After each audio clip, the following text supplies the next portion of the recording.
Vamos a sumar a Leandro Marcarián al debate. Vamos a hablar un poco del análisis económico, pero también vos haces tu análisis social y político, porque la realidad es que hoy la economía es hija de una situación política y social que está bastante complicada. ¿Cómo estás, Leandro? ¿Qué tal? Buenas tardes. Sí, a ver, tocando este tema puntual, obviamente no es lo mío, ¿no? Pero, a ver, nunca vamos a justificar un intento de asesinato ni nada de eso, pero estas cosas existen, ¿cierto? Sí.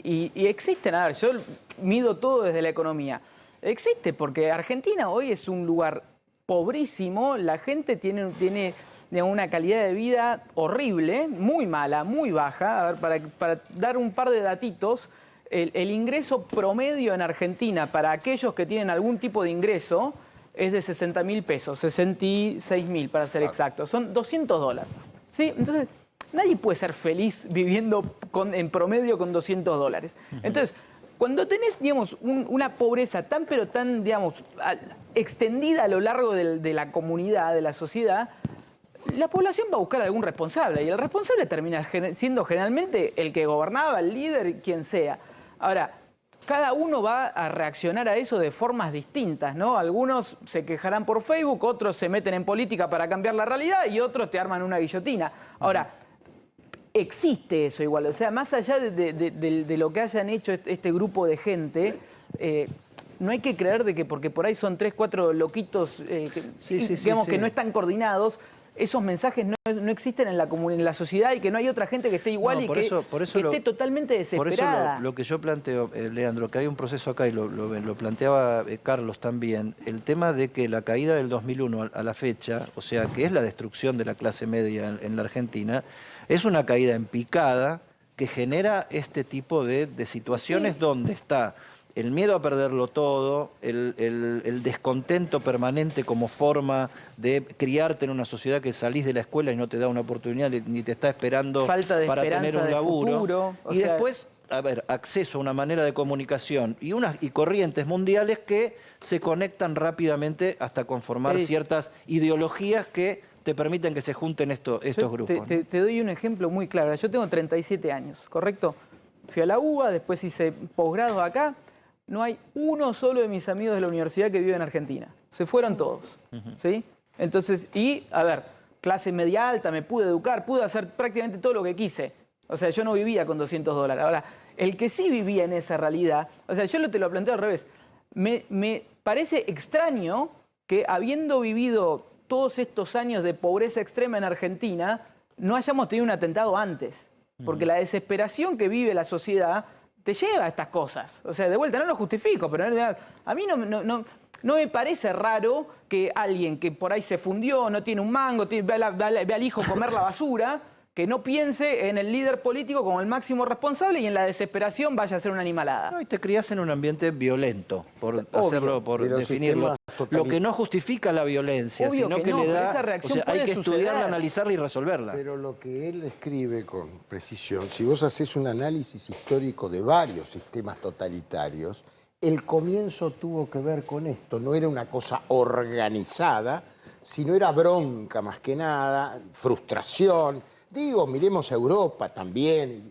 Bueno, ese fue el germen de los totalitarismos, ¿no? Bueno, a ver, todo tiene que ver con todo. Yo los escuchaba muy atentamente hablar de los hijos de la crisis del 2001 y el 2002. Creo que todos los que lo vivimos y teníamos escasa edad, sufrimos las consecuencias hasta de cómo era salir a la calle. Yo espero que no tengamos nunca más que volver como me pedían a mí, por favor no salgas, porque no sabemos qué va a pasar, si te secuestran, si volvés, si la noche, si salías con la bicicleta que te robaran. Ojalá no volvamos a vivir una situación así. Por eso es bajar el tono, pero también esto interpelándonos a todos, es bajar el tono. Las discusiones desde la ideología, desde el dogma, desde la filosofía y desde la economía también. Porque ahí es donde yo me pregunto cuánto puede acelerarse, por ejemplo, el recorte del gasto público, los pactos con el Fondo Monetario, cuando hay una sociedad que está necesitada y que demanda. Vos fíjate, ayer, Edi, nada más hablábamos hay una decisión de cumplir con las metas de ajuste con el Fondo Monetario. Sin embargo, el gobierno tiene que atender a la necesidad de un sector que uno podría decir, pero ¿quién puede llegar a ser? Bueno, vamos a ver la inscripción. Un sector que existe, evidentemente lo ha identificado el gobierno como una problemática, y es un sector que no tiene ingreso alguno, ningún tipo de ingreso, por lo menos no en blanco. No tiene una obra social, por supuesto, ni una prepaga. No tiene ninguna prestación del Estado, no es jubilado ni pensionado, no recibe asignación universal por hijo. Es decir, no existe para el Estado como tal esa persona.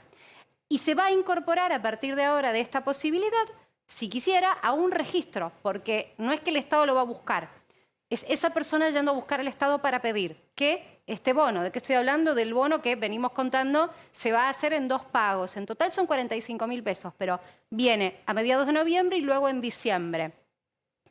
La realidad es que este bono lo que viene es a intentar suplir el costo de lo que es el incremento en la canasta básica. La duda del millón es cuánta gente se va a inscribir. No podemos identificar a priori qué universo no tiene ningún tipo de ingreso, ni siquiera una prestación de salud. Ahora, evidentemente, si el gobierno está tomando esta medida es porque identificó que este sector existe.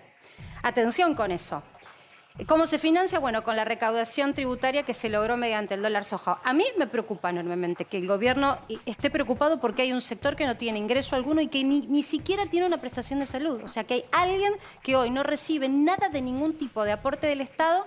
Es decir, que puede haber sido un desempleado, pero ni siquiera tiene una cobertura mínima de salud. Bueno, vamos a ver cuánta gente se termina inscribiendo, porque esto en definitiva arranca el 22 de manera online.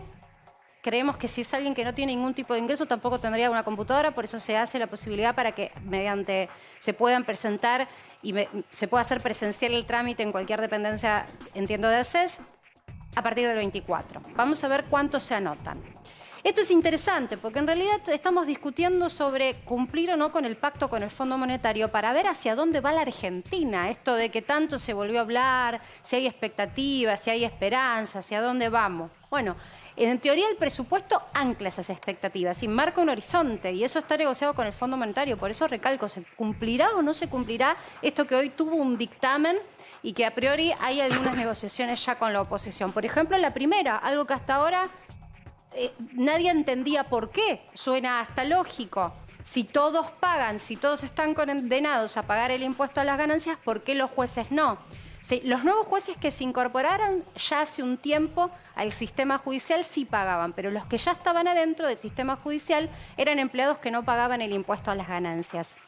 Los números, vamos a los números, porque según este mismo presupuesto que justifica el gobierno, el costo de este sector fiscal porque no paga impuesto es de 55.000 millones de pesos en el año 2021, que ascendería a 129.000 millones de pesos este año y que si persiste se incrementa en 237.000 millones de pesos el año que viene. Recursos que hoy no están y podrían estar. Esto no es opinión personal, porque para mí el salario no es ganancia. La lógica implica que si para todo el gobierno todos pagan ganancias, los que tienen un ingreso de clase media trabajadora, te diría, en una buena posición, entonces, ¿por qué los jueces no? Esa era la insólita explicación. Pareciera ser que los radicales están de acuerdo con que esto ocurra. Entonces ahí encuentra otra caja del gobierno para poder seguir solventando algunas de las políticas. Gran problema hay porque en este presupuesto se proyecta un dólar. Ahora, la escasez de dólares persiste. Venimos hablando de la liquidación del dólar soja, que fue en realidad adelantar parte de lo que ya se iba a liquidar con un incentivo de un tipo de cambio diferencial, que es lo que se está negociando también con empresas alimenticias para que congelen precios por 90/120 días, con precios justos. Surtió efecto. El Banco Central acopió reservas. El problema es que ya nadie más vende. Ya no hay vendedores, no hay soja. Y tenemos un gran problema, los incendios y los focos de sequía que están generando que la cosecha, el beneplácito del trigo, que era la próxima campaña, no sea tan fructífera como a priori se espera. Entonces, esos dólares que también podrían llegar en la temporada de marzo en adelante, tal vez no sean tantos.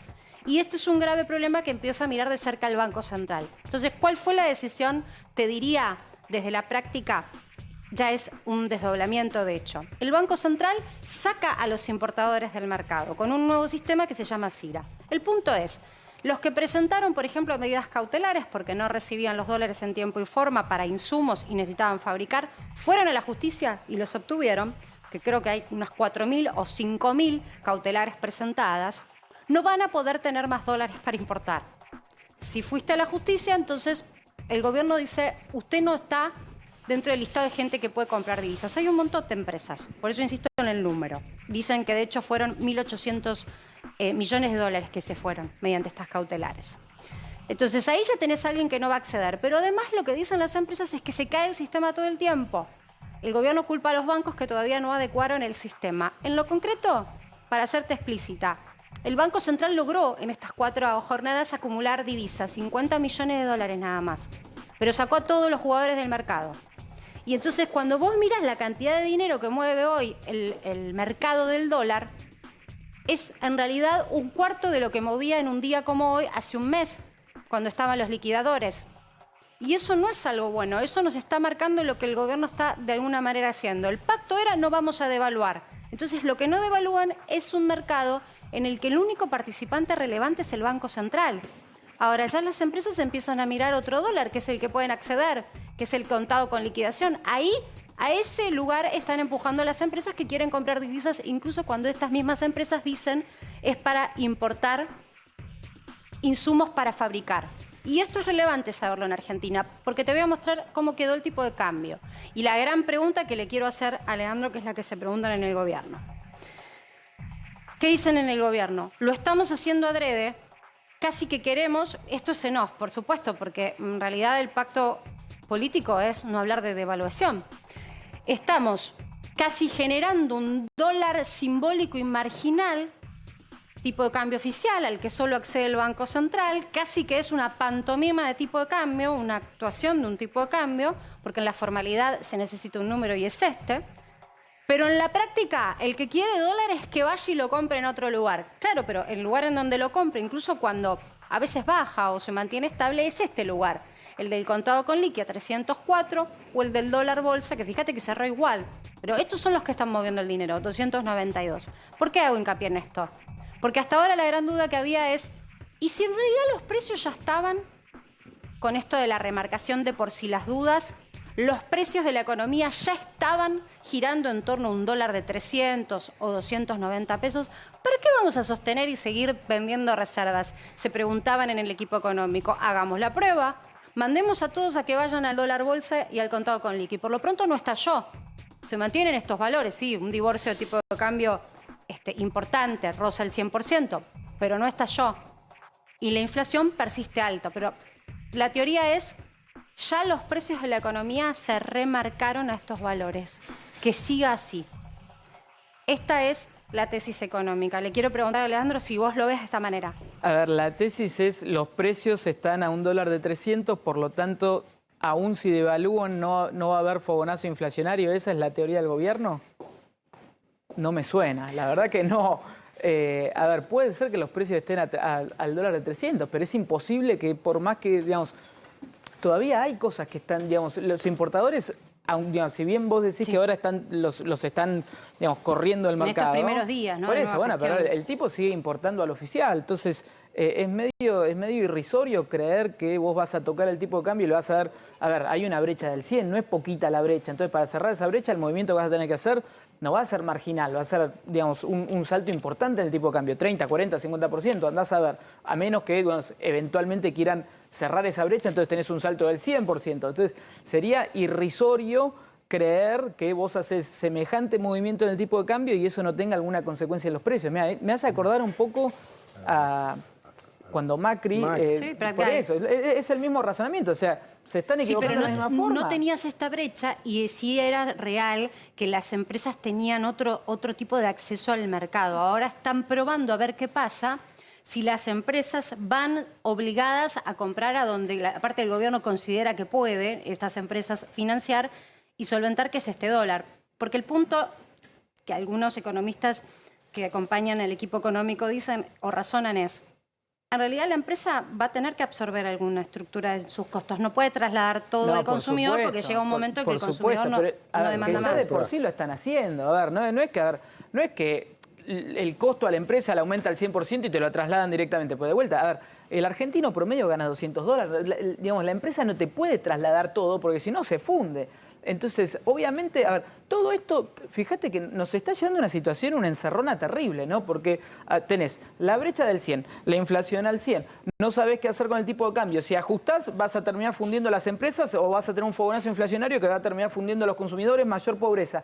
A su vez, el gobierno está metido en una situación casi despótica, en donde toma al dólar como un premio o un castigo. O sea, te doy a vos, te quito a vos. Los escuchaba el otro día con Tombolini, que vos bien le preguntabas, digamos, ¿quién va a congelar precios por 90 días en un país donde la inflación es del 6-7% mensual? ¿Qué te pidieron a cambio? Un tipo de cambio diferencial. Entonces, los dólares que el gobierno nunca produjo ni generó, se los está apropiando y los está usando como mecanismo de recompensa o castigo. Es demencial esto. Es demencial. Bueno, y es administrar la escasez, ¿no? Digamos que esta gestión ya entró sí, para pero la administrar escasez ni siquiera es de ellos. Y digo. peor, a ver, la escasez no es de ellos, porque en el peor de los casos los dólares no eran de ellos. Y, digamos, si voy un paso más allá, la escasez la terminaron generando ellos por todas estas inconsistencias. O sea, si vos tenés 25 tipos de cambio, una brecha del 100, ¿qué crees que va a pasar con las reservas? ¿Vos qué crees que va a pasar? No, esto va a seguir en caída, lamentablemente va a seguir en caída. A ver, hay que ver. No, pero qué vos pasa. recién hablaste, casi Sí. das por sentado que va a haber una devaluación. La gran inquietud que tienen todos es los que, analistas, a ver, y vos debes estar detrás también de esos cálculos. Una devaluación de un plumazo. ¿Cuándo? Sí. Bueno, a ver. ¿Cuándo es clave? ¿Shock o gradualismo? Es que Volvemos a lo de gradualismo ya, siempre. gradualismo ya lo vienen haciendo todos los meses desde que asumió el crawling Sí, peg al 2-3%. 4% Por eso. devaluó el oficial en un Ahora, mes. de vuelta, el gobierno está en una situación muy compleja porque, a ver, yo creo que la tesis que vos planteabas no es cierta, o sea, de que si tocan el tipo de cambio los precios no se mueven. Yo creo que no es cierta. Me encantaría creer que hay gente dentro del gobierno que también piensa lo mismo. Sí, hay gente Entonces que piensa. saben que si tocan el tipo de cambio van a tener un salto en la pobreza brutal. Y el político, su única función en la vida es sobrevivir, ¿sí? Y están relativamente cerca de una elección, entonces lo que les queda por sobrevivir es poco. Entonces, si vos me preguntás a mí, yo creo que van a tratar de evitar la devaluación a toda costa. Ahora, a toda costa significa por ahí van a romper todo lo que queda por romper con tal de no devaluar. ¿Qué quedaría por romper? No, seguir, a ver, Quiero ¿qué? imaginar escenarios. ¿Qué? Que esto siga, que sigan en picada, o sea, las reservas van a seguir cayendo, la inflación se va a seguir acelerando. Yo, a ver, el tema del Fondo Monetario que vos lo mencionabas antes es lo que a mí menos me preocupa, porque yo tengo, digamos, mi teoría es que el fondo carga con culpa, digamos, por el Sí, préstamo que se le dio a la olvídate gestión del Fondo anterior.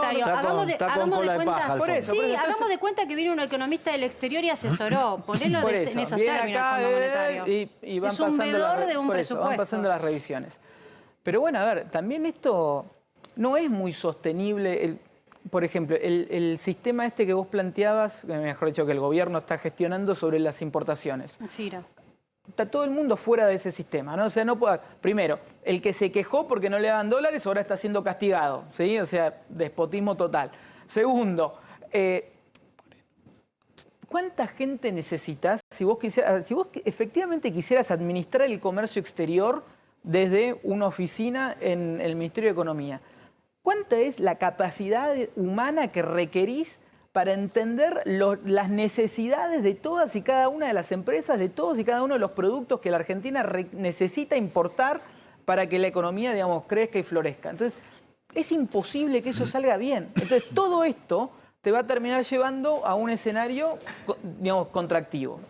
A ver, y para darte un dato que no es solamente opinión de Leandro Marcarián, el índice líder de la Ditela ya viene cayendo hace 6 meses, la probabilidad de recesión en el futuro inmediato es del 80%. O sea, es muy probable O sea, que... eso es 2023, un enfriamiento total. Sí, recesión, aunque sea menos 0,01 de recesión. Digamos, Acompaña la caída en la confianza del consumidor. Y seguro. Y acompaña la caída de los ingresos, acompaña la aceleración en la inflación. O sea, es muy difícil que una economía que cierra con 100% de inflación y que todo indica que el año siguiente va a ser aún más alta, es casi imposible que crezca. Es casi ¿Hay otro imposible. modelo históricamente en la Argentina que pueda ser ilustrativo? A ver si se encuentra alguna salida. ¿Modelo económico? Sí. Sí. A ver, es que la verdad, Argentina lo podemos definir en 3 grandes momentos. liberalismo original, digamos, la generación del 80, la organización nacional, el modelo agroexportador, eso es una cosa. Después viene, eso ponele que funcionó hasta la Primera Guerra Mundial. Sí, después viene la todo crisis, ¿no? después viene el proceso de sustitución de importaciones, industria nacional, que nos llevó a la debacle en la que estamos hoy. En el interín tuviste una ventanita de 10 años de apertura comercial, digamos, convertibilidad, apertura con el mundo, que tuvo resultados muy, muy buenos en algunas cosas, pero bueno, obviamente terminó como todos sabemos que terminó. Y desde la salida de la convertibilidad a hoy volvimos a ese modelo de sustitución de importación, economía cerrada, Banco Central intervenido. Leandro, te agradecemos enormemente que hayas participado. Para que sepas, siempre es válido escuchar todas las opiniones, así que te vamos a volver a comparar. Digo, cuando se vote el presupuesto, si te parece, analizar